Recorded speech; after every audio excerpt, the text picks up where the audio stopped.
Hello, I'm Jashikins, and welcome to the Season 2 finale of With Extra Happy. With me, as always, is my lovely co-host, Kat. Hello! I'm back for another one. This will be the last one you'll have to do for a little bit, so you'll have nice long recovery time. I will just have to wait for the next season then. Yeah, you'll be waiting for the next season as much as everyone watching. Hopefully everyone watching is totally bummed out that'll be a long wait until the next episode. It'll be exciting. Yeah, and for this season finale, I had asked people on Facebook, since no one replied to YouTube, if they wanted the finale to be about the Hawkward or debating if Tobias was stuck in morph or not. And they overwhelmingly chose the latter. There was like maybe one person that said, "Oh, do Hawkward." And one of the guy, he was completely outnumbered. Yeah. It was like, listen to me. Yeah, he was completely outnumbered. I'm sorry. And for one of the people that was wanting us to debate if Tobias was trapped in morph or not, was like, oh my god, me and my friend were debating this the other day, so I can't remember your name, but I guess one of you, between you and your friends, one of you will be happy with the conclusion. I'd love to Let's hope. Yeah, let's hope. Okay. And the first thing we'll talk about Tobias becoming trapped in morph is his home life, before the first book, and then, what's happens during the first book, how odd he acts. First off, he was abused by his aunt and uncle. I don't know if we're ever given clarification if it's physical or mental abuse. And I'm pretty sure the uncle was a drunk, from just off the top of my head. Yeah, he was a drunk, so there was probably physical abuse there. I'm now just wanting to hug Tobias.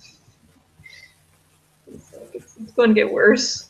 And he was, and I'm not really sure. Yeah, the uncle was a drunk. I don't know if we're really told that much about the aunt. And he was basically shipped between the East Coast, his aunt, and the West Coast, his uncle. He believed his father to have run away, his mother to have died. So, his home life wasn't that great. And at school, he was beat up a lot.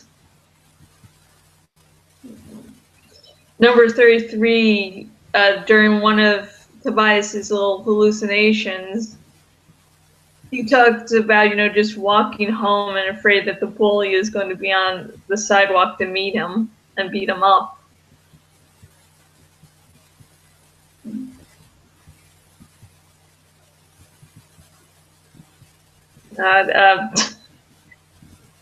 Like, number 33 is good for flashbacks, but it's really just painful because now my mind's flashing to the fact that Tobias was an artist. He won some art contest, and his uncle wouldn't let him go to the winner's dinner because it wasn't providing money.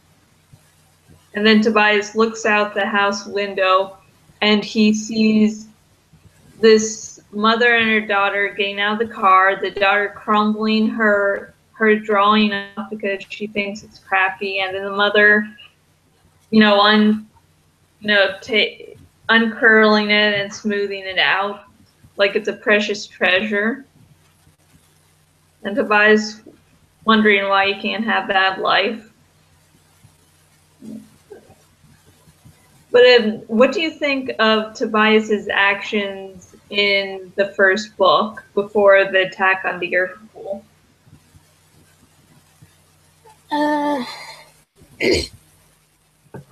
Excuse me while I try and cast my mind back to that. I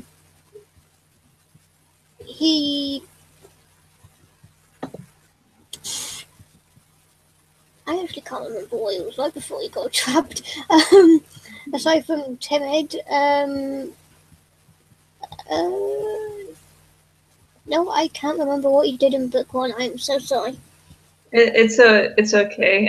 If you're wondering, folks, me and Kat both split up the reading list. I did number 1 since I'm doing a dramatic reading of that book anyways, and I've had to reread the lines multiple times. I'm like, I'll take this. And I took number 1 and number 33.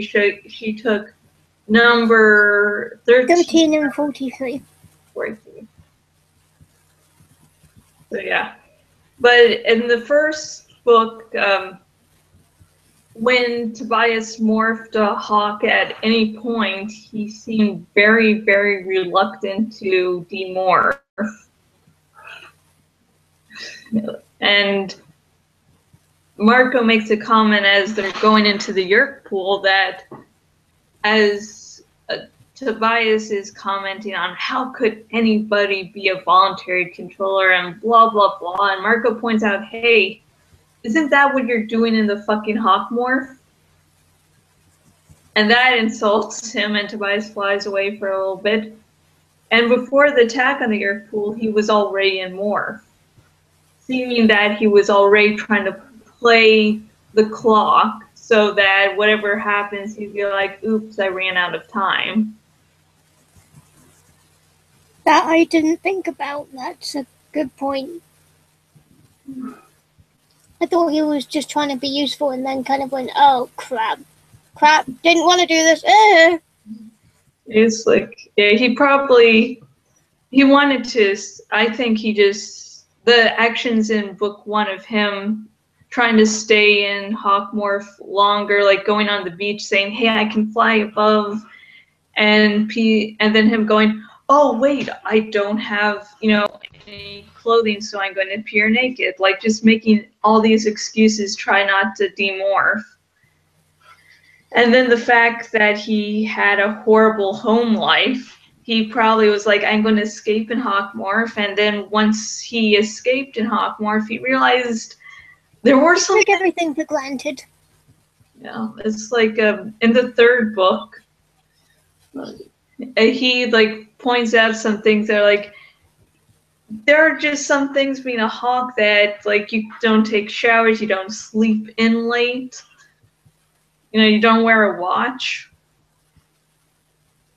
You don't wear, you don't rely on time, but you also like don't have like the comfort of like a warm bed and all that. Good food. Good food. It's and plus, besides just the human comforts of having only one morph limits what you can actually do for the group. And while him being a scout is very important, he has to watch his friends risk their lives. I mean, in the ant morph, he had to watch his friends get ripped apart, yell out in pain, and he couldn't do anything. And then, having the guilt of, am I happy to be safe? I don't like to be, safe while my other friends are in pain. So yeah, he didn't exactly think it through.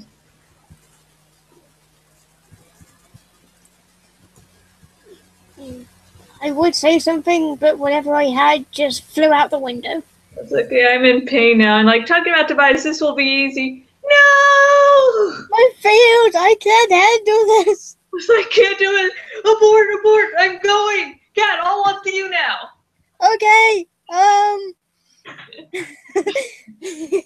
love rolling chairs. Lucky thing, I'm just sat in a chair. I can't do anything right now. Some points I have like accidentally clicked a lever on this chair and then it just falls down. I've done that. I've been recording on air before, and so like boink. Just, oh god, I'm shrunk. Help me. But yeah. Okay. Do you? And for for going back to the painful truth, with Tobias having a bad home life and him acting suspiciously in the first book, do you think that that alone is indication that Tobias purposefully got himself trapped in morph? At first, I think, yeah.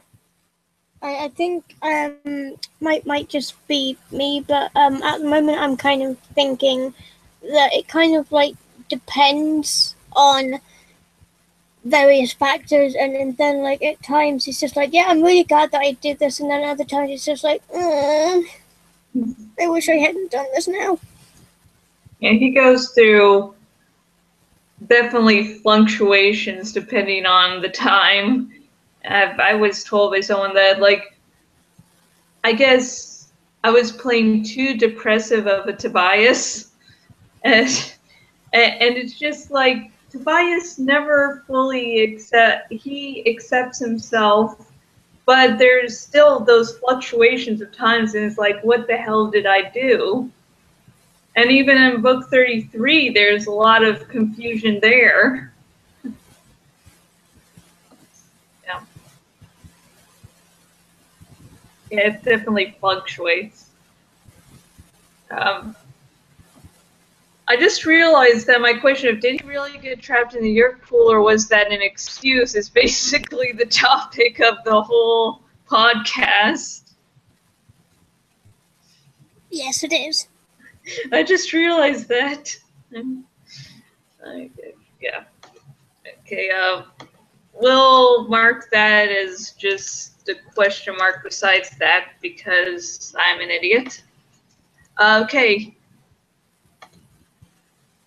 The next question, does Tobias think of getting trapped later for the reason to escape?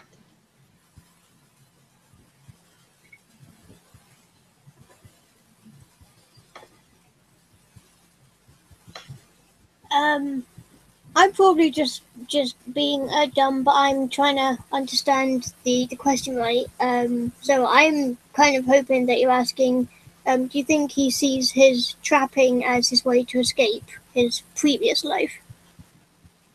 Yes, since if Tobias did trap himself into in Hawkward as a means to escape his old life, does he repeat that behavior? Because if he doesn't, I think he almost does when he has to morph taxon, because apparently they're just so similar, and I think he almost does.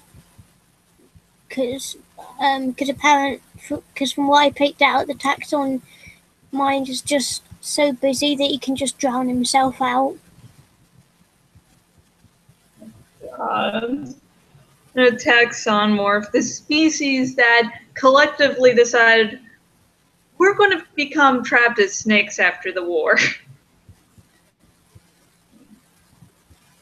We don't want this everlasting hunger. Meh. That's the other morph Tobias decides he wants. Yeah, definitely. Just because if he did repeat his behavior, that would give credence to that he did trap himself in morph as an escape. Because, let me try to redo words. Rephrase. Yeah, rephrase. Edit. Basically, if a person does something once, then it can just be, maybe it was just a fluke, maybe it's just a one-time deal. But if a person has a penchant for doing things over and over again, then that's a pattern. And you can say, oh, if he was thinking about getting himself trapped into morph later on, then that definitely means he could have, trapped himself in morph at the beginning. That makes sense. Kind of. This is why Ryan is so good. Plane flew off to somewhere else. I think it went hunting. Oh, your thought went hunting? My brain went off hunting and I lost sight of it for a while. It's okay. Sometimes my brain completely leaves me and I'm just like, okay, I guess I have to wing this. But yeah, gain himself. Making all the puns. That's the Tobias one. We can be excused. That was totally an accident. Sorry, it's actually the hat I'm wearing right today is and thanks to Tobias because he's a big dinosaur fan. So Yes. yeah, I felt it fit. Sometimes the hats are just random, folks. Sometimes they have a weird point.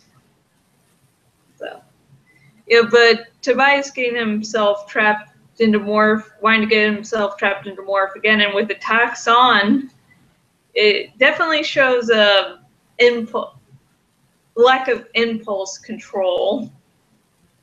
Just, hey, this one is different from my life right now, so therefore it's better. Our Braun walks up and goes, dude, no. It's horrible being a taxon. Please, you know this from having been in morph for an hour and a half. Please do not do it. No, dude, calm down. Just no, dude, no. Dude, stop. Okay, I think that's why us people who are fans of darker series just have a insane sense of humor because it's the only way we can cope. But yeah. Next question.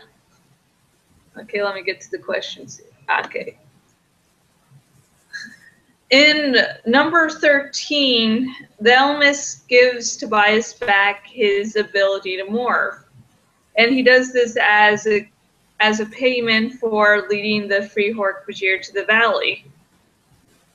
But the problem is that Tobias never says, hey, I just want my morphing power back.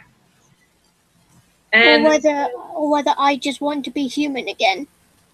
Yeah, it's just Tobias basically says that you know what I want. And so when the Elma says, basically says, well, I gave you what you want, does that statement really hold any weight?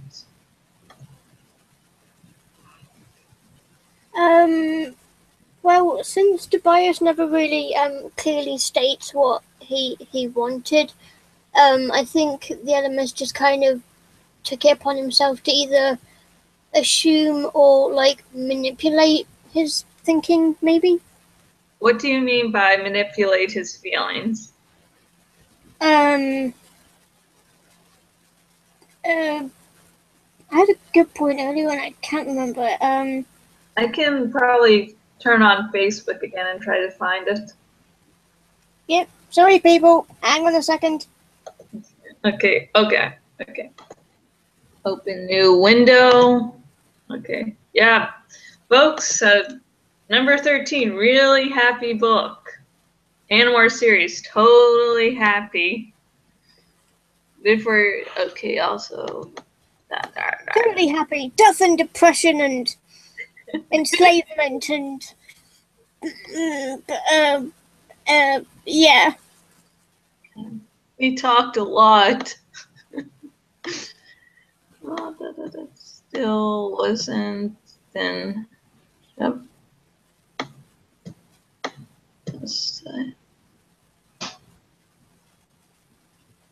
Okay, good. Arg. We'll save the rest. It's making notes. Do you know why? Because what? God damn it. Food has... sorry, folks. This is... Okay, I'm just going to start copying and pasting from around the conversation. If I can actually open the right tab again. Okay. I think I got it. I'm gonna do stuff. Computer. Technical difficulties, folks. Totally professional. We are totally professional. We are having a totally professional week, I promise. Yeah, totally. Just gonna start copy and pasting.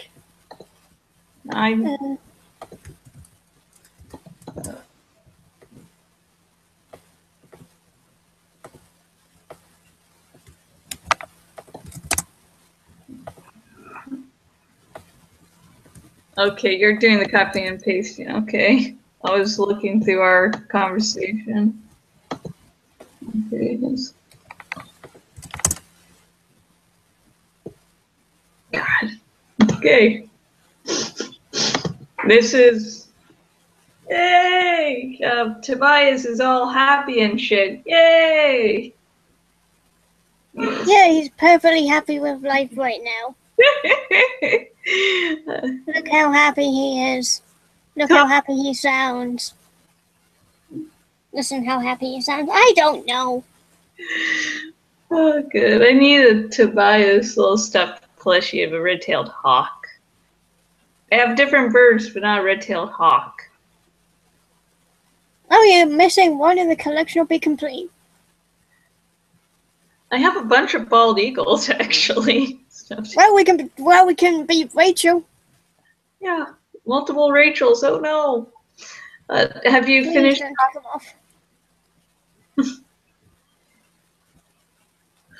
Have you finished copying and pasting? I believe so. Okay. Don't want to distract it too much, or else I would go on for hours about my plushie collection. Cover like not even half of what I have, but okay. You can continue now. Right, I don't remember where the heck I was. Basically, what I was saying by manipulation, I guess what I was trying to say was that, yeah, Tobias never really, states exactly what he wants, so the elements kind of, twisted it around. So basically, I think that if Tobias had said that, hey, I want to be... I do want my morphing power back, but I want my main form to be human again. Might that have worked? Would the Elemist have done that? Would that have helped Tobias be happy at all? Well, I know that the Elmists would want to be looking at what would help in the war effort, because the whole thing within your invasion of Earth is that it's part of the Elmis's game with Krayak. So him having the ability to morph would mean that he'd be able to do more, so I think the Elmist would agree. I don't see any reason why not. I mean, people suddenly see, oh, Tobias is back. So.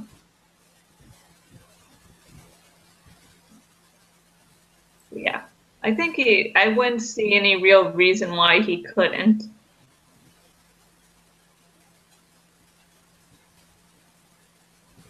Well, at least he did get given his morphing power back, just not really in the way that he would have wanted, but at least he can help people now, but like you said, there is also that risk of him finding a bigger, better morph to find some hope in and get re-trapped in.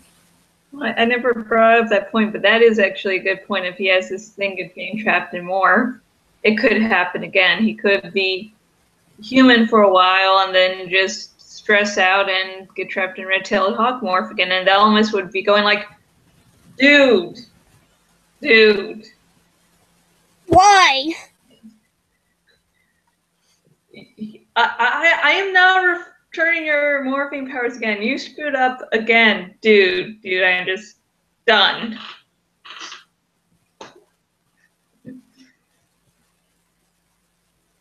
Yeah.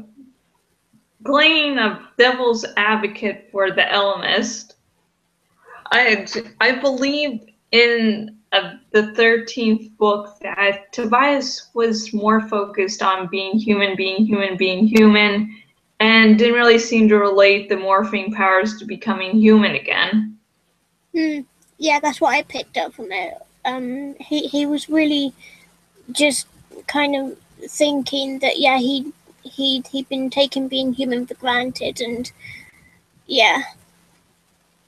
So if Tobias was to ask clearly, he probably wouldn't clarify with, I want to be human, but I just want to be human, and not say anything about morphing.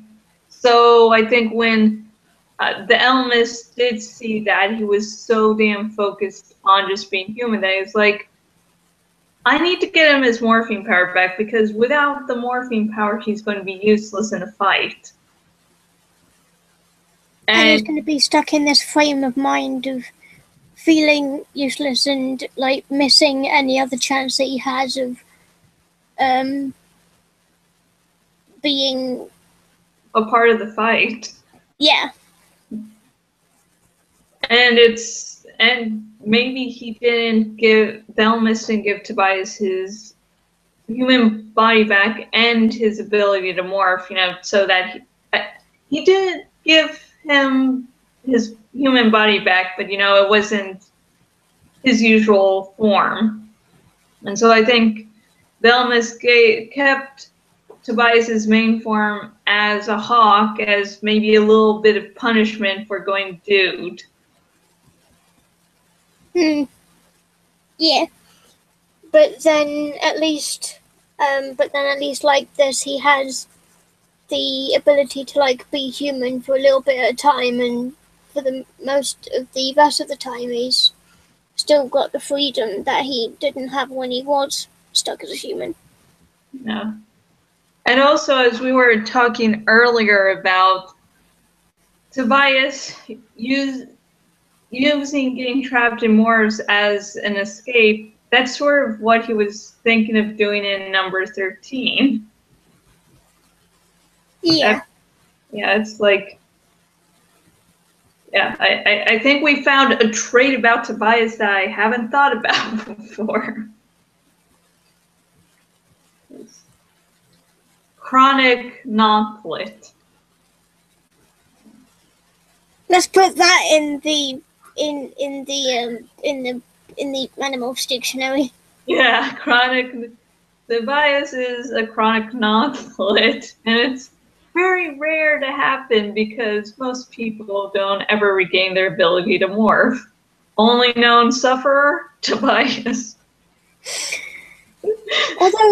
Although that brings up the question: if you become, I don't know, this might already have been covered. If you become a Nufflet, if you just touch the cube again, do you re-get your morphing power back that way, or does it only work once?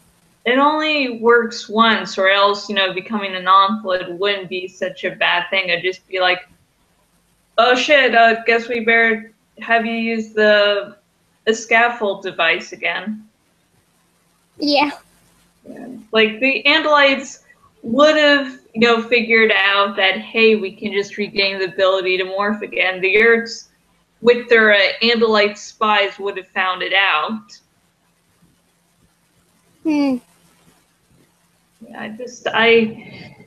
Maybe in the future of Andalite technologies that could happen, but at the time of the Animorphs series, I don't think so.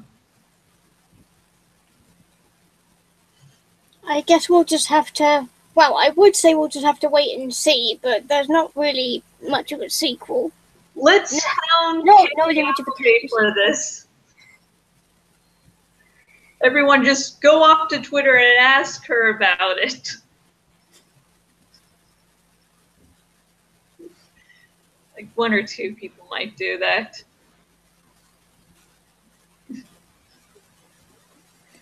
Okay, I think we're coming down to the final question.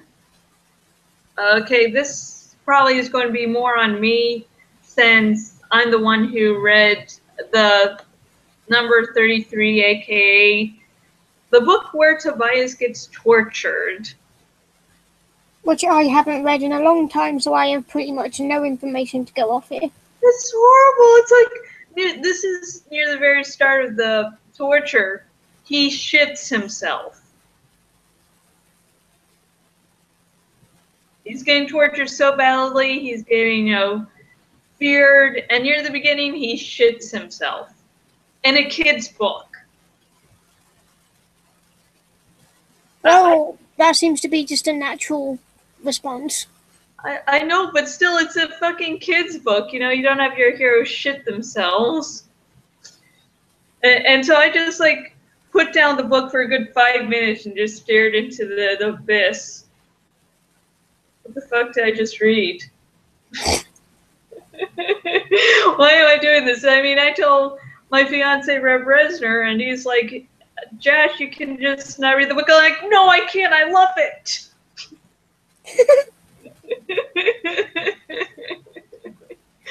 Okay, but anyways, the 33rd book in the main series introduces us to the character of Taylor.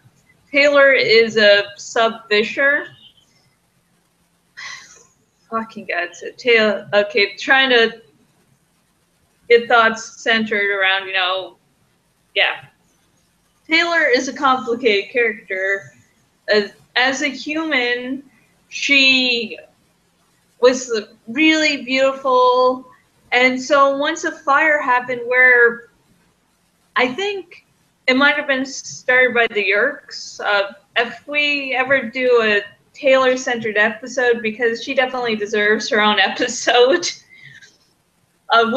we might go deeper into detail if we do that episode. But so she gets all burned, and so the Yerks just come to her and say, hey, if you let its slug go into your head and control all your actions, we'll make you beautiful again. And so the Yerk ends up going into Taylor, and the two minds start to sort of fuse into one. And so when I say that Taylor is a representation of Tobias, it's Tobias has a hawk mind and a human boy mind, and sometimes, those minds are so close together that they're one single mind. That's sort of what happened to Taylor, because when the Yerk's talking about what happened to the host and how she actually became, infested into Taylor, you see a lot of pronouns being jumbled. She refers to Taylor as both I and her, so that, those two minds are combining. So it's like a twisted form of Tobias.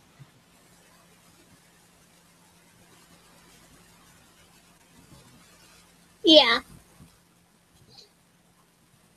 I'm holding back vomit. Since I read book 43, which is where I think Taylor comes in for a second time, Tobias does at one point say, let me get my notes, that that he notices like how similar he and Taylor are, given that they both went through this like really horrendous choice to like change their lifestyles. So now I'm kind of wondering whether becoming a controller was Taylor's escape. It's continue. That's basically all I got from this. Sorry, don't mean to keep interrupting you, but I'm afraid of that I'll lose track of what I was going to say about him. Anyways, in the first book, when Marco does, when I told you before, Tobias is saying, oh my God, how could anyone become a voluntary controller? And Marco points out that hey, that's what you're doing going into a hawk, becoming a hawk, and Tobias is insulted. So the whole comparison between voluntary controllers and Tobias's situation has been there since book 1. So you're not really off from making that.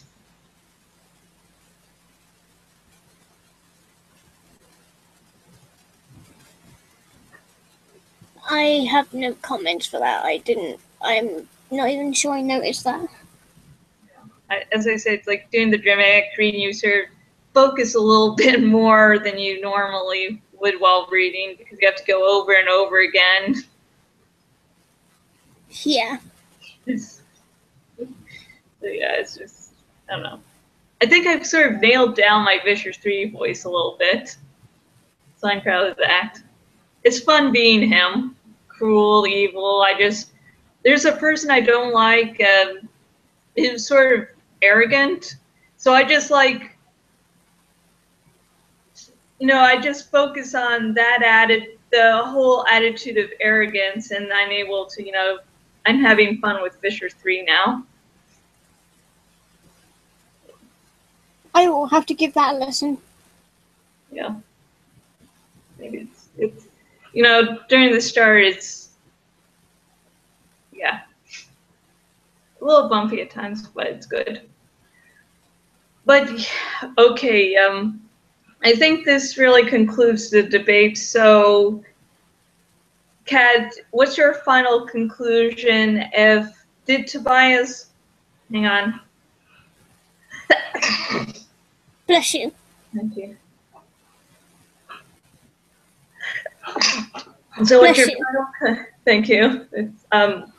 So what's your final conclusion? Did Tobias intentionally trap himself in morph, or didn't he? I think at the start he did, and then he just very much regret it. Yeah, so I'm talking about the initially getting trapped in morph, not the, oh shit, I made the wrong choice. I think, yeah, he did, yeah.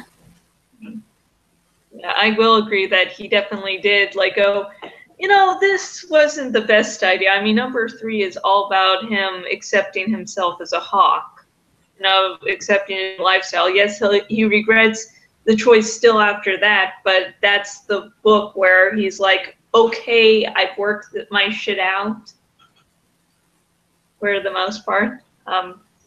And I do also agree that he got himself trapped in morph. It's just, he had a horrible life growing up, so he's just like, hey, I can finally be free of all the constraints. Then he gets trapped, and then he realizes all these problems start to build. And even after he accepts himself and his new life, he's still saying, oh shit. And real. Tobias! Well, some of us are, I mean. And just like throughout this whole episode, I was like, I'm focused. Tobias! Oh god. Okay. As a little bonus part of this podcast, I just want to remind everyone that this has not been confirmed or denied. Actually, I'm going to check. I think it has kind of been denied, but I'm not entirely sure myself. Yeah. Like Applegate made a tweet saying the movie's My Damn Worst Movie is just a rumor. And then Michael Grant saying, oh, well, we're getting 2 conflicting stories, so we're going to try to figure this out. So Michael Grant hasn't made a reply tweet about if the movie's actually going to happen or if it was just a rumor started by Trackboard. I'll clarify once I check her Twitter. Okay. let's see. Tweets and replies. Like in lab, sounds like you're pretty amazing. Okay. Hang on, let's check this. Okay. For anyone who's not in the know, a few days ago, Tracking Board reported that, oh, Universal might be doing a Animorphs movie. And then, the Animorphs just went fucking wild. And then Kay Applegate responded on Twitter saying that, I'm sorry, but this is just a rumor. Then later, Grant responded that Grant, who's now Applegate's husband, they both co-authored Animorphs together. And Grant said that, they know that they're being bullshitted by someone, but they don't know who. So yeah, right now, like, the media is like, if you search for Google, everyone's going fucking crazy. But, this could mean that either Scholastic is just not telling the writers of Animorphs the truth, and which really makes me really doubt that this movie is going anywhere. I mean, if you don't respect the vision of the people who made the series what it is, probably not going to turn out that great. Or it could be that the Tracking Board is making shit up, and I've never heard of the Tracking Board before, so I don't know how reliable they are. So if you know about the Tracking Board, you can just comment below. But we're still going to use this as an excuse to talk about what we'd like in an Animorphs movie. An actual good adaptation of the books. Well, I wouldn't really know where to start aside from book one. Aside from that, there's just so much to put in. I honestly wouldn't know where to start. Let's let me go down the questions so we have at least a little bit of structure in this extra bonus section. Because or else we'd just be, you know how much I like to go off on a tangents. I'd be going on this way and that way, and we'd never end up. Kat, have you seen the Animorphs TV show? Yeah, I have. I saw all the episodes, but it was years ago, so I barely remember it. I remember pain. But from what you remember... I don't think I was that interested in anything else, and I was bored, so I just decided to watch as much of it as I could. You just don't. That's one of the things you're like, this can't be that bad. No. I gave it a chance. I watched it all the way through before I judged it, and I can't remember what the heck I judged it now. I just, I watched all but the final episode, and I watched nearly all the episodes last year. I got to nearly the final episode, and from what you can remember, what is the weakest thing about the TV show? How fake everything looks, I guess. I can barely remember anything, to be honest. Okay, that's why I'm asking. And it just looks really low budget. Yeah, that's why I was asking a really general question. So yeah, the graphics. Yeah, I don't know what the fuck they were using and calling a Hawkward, but that was not a Hawkward. I was like, and the Andalites just look all rubbery. Oh, the rubber stuff. No, that sort of bounced around when they moved. Yeah. Sorry. Before I go on with what I consider the weakest part, I'm just going to say that theme song was too damn catchy to be on that show. I adore the theme tune. And some of the other songs that they used in the show are actually quite good as well. But aside from that, it wasn't a completely good adaptation, but the music was good. Yeah, that's the sad thing. It's like you binge watch on the Animorphs TV show, you're going to be having that theme song is something you get stuck in your head for 5 weeks, and you're like, oh, it's finally out, and then it comes back in. Okay, but what I thought was really the weakest thing, for me, for any show, movie, or whatever, I need to have a good story. So even if the special effects were fucking weak, if it had a good story, I'd be okay. The effects are cheesy, but it's good. But this thing that made Animorphs was how deep and dark it was, a realistic depiction of war. These weren't child heroes that were just storming the battlefields and winning the day every day. So, and in the TV show, just took everything dark and deep. Since we were talking about Tobias in this episode, in this book series, Tobias spends an entire book, trying to figure his hawk-life out, even tries to commit suicide at one point. And the thing is, with the TV show Tobias, he flies away for a few days and he comes back.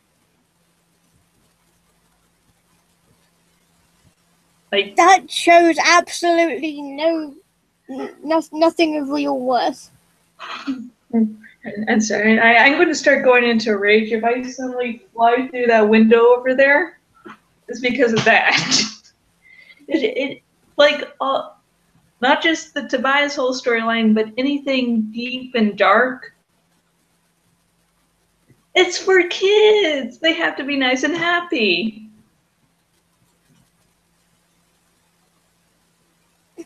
But give up on life.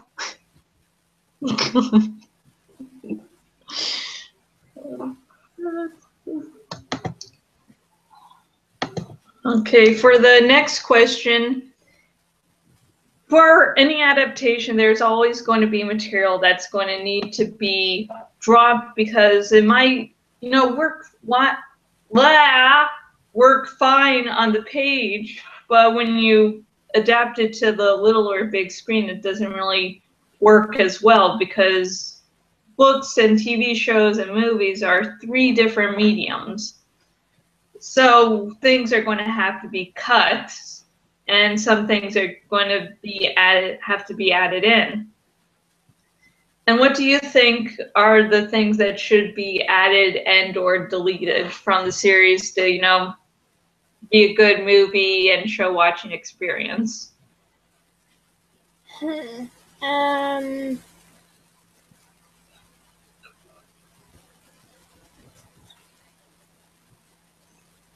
Considering the fact that, to be fair, I'm trying to answer this question because I, a while ago, wanted to do an audio play adaptation of this. I still do if I can figure it out. But aside from that, I have no idea how to answer this question. Well, I just if you're doing an audio play, I'll actually send in, my response. Who I am. I think I would have at least tried. CG has evolved over the last 20, 30 years, so I'm sure we can at least make the aliens look believable nowadays. Yeah, if we could actually get you a good representation of an Andalite.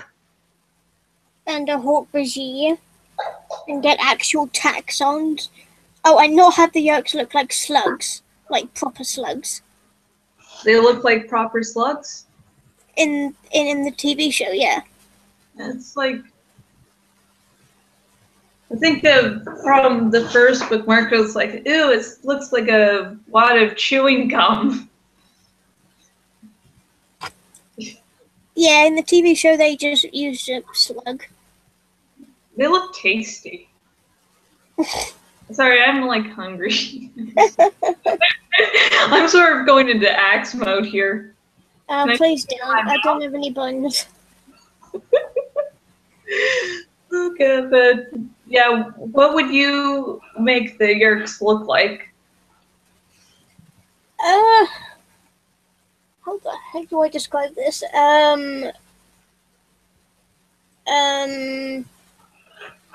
Kind of, you know, the little colorful creatures known as like sea dragons that are like these tiny adorable little things. I can't remember what the official name for them is. Seahorses? No. I've been doing like commissions for someone that it's basically involves a lot of aquatic wildlife and looking shit up, so I might. Hang on, I'm trying to find it. It's not.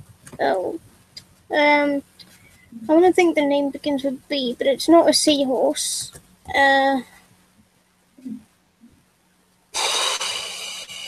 I can't remember. Yeah. I honestly have no idea. I can picture it, but I can't remember its name. But that's more what I would have a yerk look like. Okay. If you do think of it later, you can send me the link and I'll post it in the episode's description. Yeah, don't worry, I'm trying to check it right now. Okay. Well, yeah, while you're looking, I'll talk about a little what I want added and deleted. Okay. Okay, God, yeah, this is a tough question because I'm like, I want it to be adapted exactly from the books, but you'll probably have to be taking out some of the filler books. I know number 14 can probably be left out, but I just love the twist at the end just because it's like, it's so stupid, but it's this sort of stupid where you can't hate it. You're like, oh, it's too adorable. It's just so cute. But God, it's, let's say, yeah, well, just generally removing unnecessary books. I do think the oatmeal book should stay just because it's a good look at biowarfare. And then later on in the Axe book, The Rival, the whole thing about using a virus, biowarfare is mentioned again. But I mean, while I like Fisher 3 as he is, I don't know, maybe changing the Yerk politics to make a little more sense. Because, Fisher 1 had the Andalite bandits, and she lets them escape just for political reasons. Like, so you're endangering the invasion of Earth just so you can get back at this guy you don't like. Really?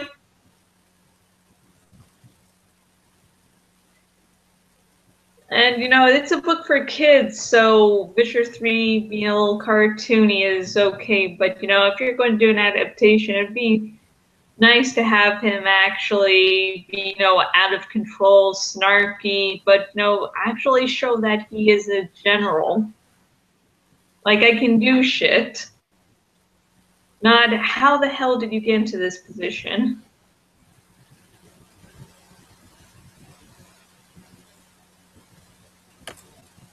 I would like more Melissa added, because in the book she's only mentioned a few times when a lot more could be done with her character.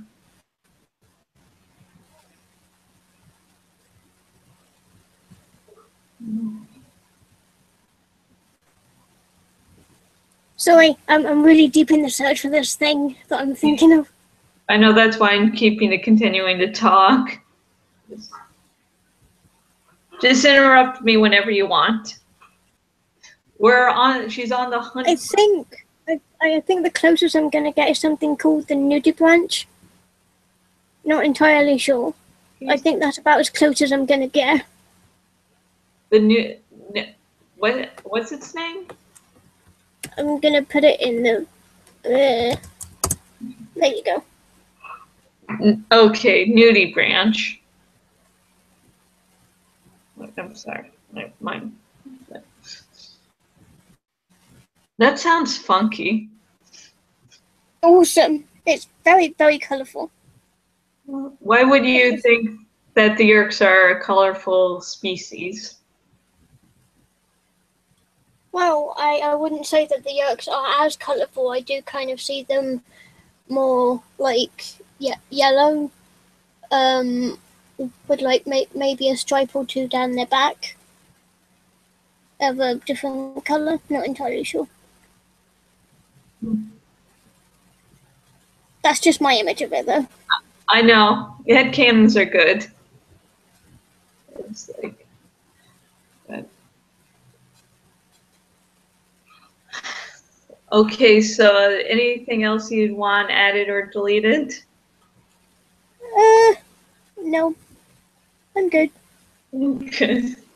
I'm trying to think, like, I mean, I guess probably doing the Chronicles will really be out of the question if we're just trying to cover the main series. We should have that worked out. But I would love for more post-war stuff, like post-war Alran, who was the host for Visher 3. I would like to see what happened to him after the war.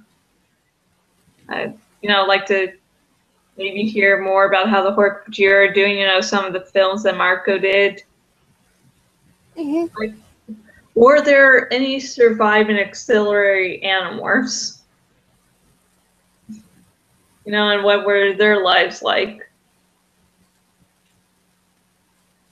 I think we should probably do just an episode just headcanon about stuff about post-war, because I think that's about where this conversation is about to deviate to. Yeah, let's not do that. Yeah. Let's save that for another time. Yeah. Okay. Another question. Do you think Apple Grant, which is the term for both Applegate and Michael Grant, who were involved?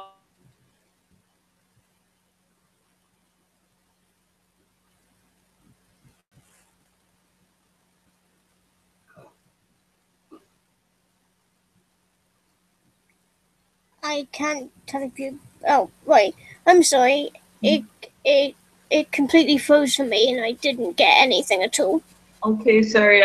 My thing was, would you like Apple Grant involved? Do you think Apple Grant should be involved in a movie or TV adaptation of the Animorphs series?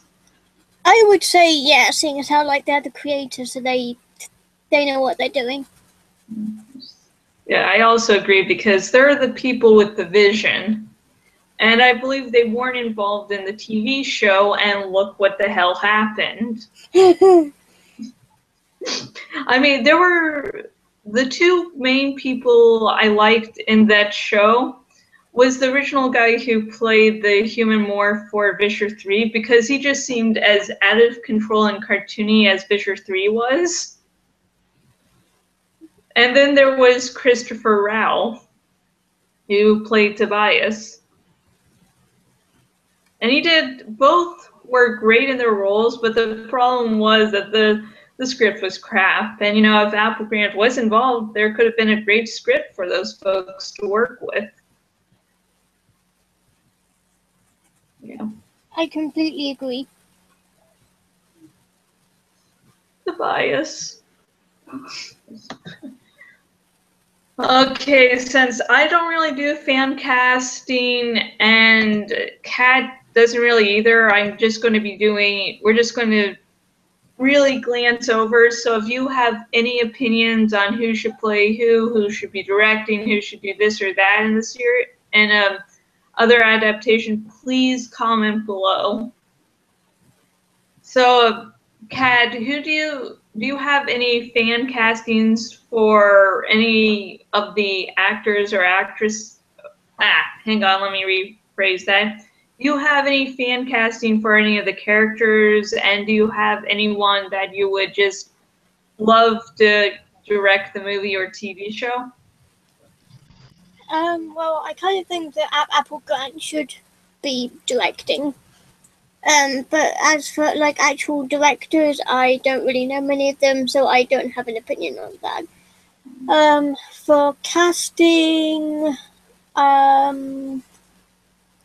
not sure who would fit the roles because everybody who was in the show who was actually good is obviously too old now. So I obviously can't say Christopher Ralph because yeah. The thing is that it was back in the 90s. No one was high school that played high school. Yeah. Even Pretty Little Liars, like the main cast there, like no one's high school age. Everyone's like in their mid to late 20s. Yeah.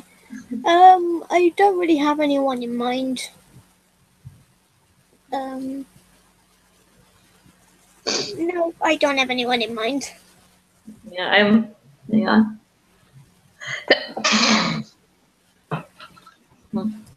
Bless you. Thank you. The only problem I have with Apple Grant being the director is that I don't know how either Applegate or Michael Grant are as directors, because the director's position isn't merely, oh, you're going to do this or that. It's, in charge of the whole thing, and a good director can make a lot out of a bad script. Giving directions to people can help them perform better. I mean, I believe some people have stated that some actors just work much better with some directors, but I would definitely want Apple Grant in a creative position that has enough power to say, hey, don't do this, this won't work. Sort of like the power that J.K. Rowling and Stephanie Meyer had with their own respective adaptations. And I'm really picky about my directors. I mean, I don't really have too many favorites. I'm just I like this guy's work or that guy's work, and I have very few that I'll be they can just do anything and I'll see it because it's their film. But the one that I would like would be J.J. Abrams, because I haven't seen anything of his that I didn't enjoy. But I think it's sort of hard to ask for him to tackle Star Wars, Star Trek, and Animorphs. So I don't think that's going to happen, but that would be really neat. I don't really know my directors, so I'm just going to have to agree with I'm just going to have to agree with you on that. You cannot agree. You can just be indifferent. Okay, I'm going to be indifferent. Damn it!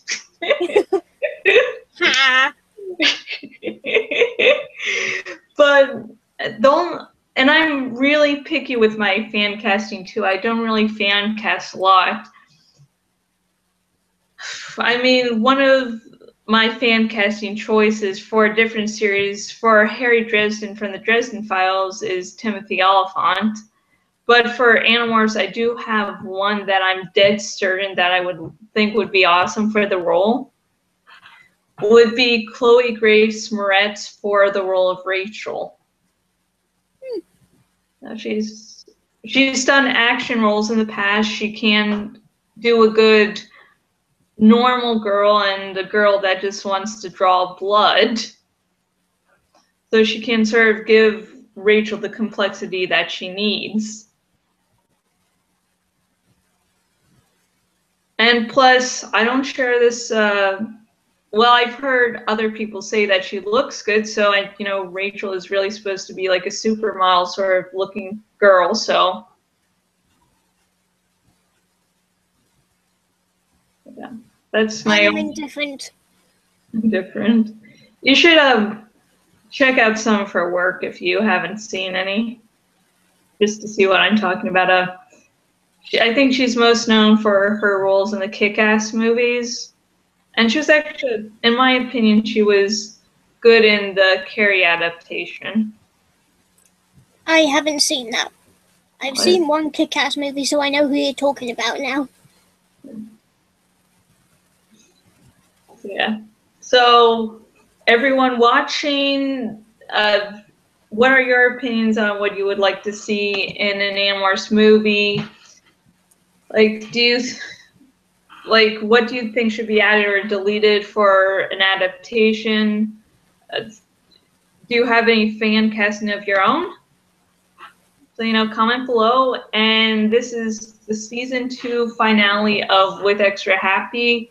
And I'm not sure when we'll actually be returning. I am doing this while the podcast I co-host, J&J Mondays, is on hiatus. So when that podcast goes on hiatus again, we'll be back with a brand new set of episodes, and hopefully soon the person I've commissioned to do the season 2 title cards for With Extra Happy will be done. And so in the interim, while this podcast is on hiatus, feel free to comment below or contact me about anything you want to see covered next on With Extra Happy, whether it can be about a character-centric episode, if you want to, just anything. Do you have any final words, Kat? Well, that just sounds horrendously ominous. Is that my final words before my life as a controller? Maybe. Dang it. I had fun, and I hope to be around for this next season. Maybe. Okay. Can I get higher? I'm so not sorry. It's okay. Yeah, I honestly have had fun, and yeah, let's hope we can make next season just as fun. Yeah, we'll have a nice set of episodes, so it'll be fun. Yeah. This episode went on for quite a long time. Yeah, we basically combined sort of 2 episodes, and I figured that was okay, both because I wanted to touch on the movie before we went on to hiatus, and plus it's, season finales are supposed to be big things, so. Yeah, it gives people more stuff to listen to. Yeah, a big, and then people are like, oh my god, it goes on for so long. No, now it's ended. Oh. And until next season, goodbye.